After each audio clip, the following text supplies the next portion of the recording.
My name is Audrey. I lost my husband, who was active duty Navy, on March 5th, 1997. We were newlyweds, and he was lost at sea. I was 24 years old. I was active duty also, and it thrust me headlong into a grief that I didn't know existed. I learned a lot about myself at that time. I learned a lot about my faith. I learned a lot about adversity and being able to bounce. I didn't realize that I could bounce back in quite that way. I think being able to lean on people who understood my loss, to find someone who I could really relate to and who could relate to me and tell me that it was survivable, was something that was incredibly important to me.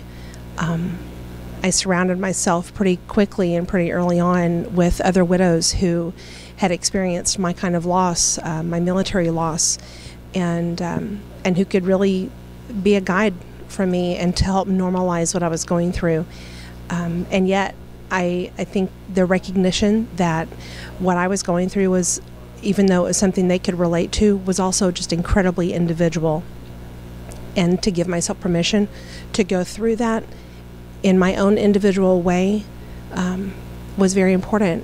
I think the judgment that I felt from others in the way that I was grieving didn't even match the judgment that I put on myself for how you're supposed to grieve. And what I would say to someone who is going through their own grief journey is to just give yourself the freedom and the flexibility to do it your own way. There's not a manual. There are lots of books out there that can give you tips on coping strategies and that kind of thing, but there's no manual.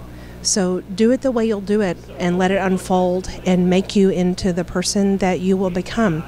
And just know that whatever it is that you learn along the way, you will be able to weave it into a beautiful life and create meaning from your loss in a way that only you could do.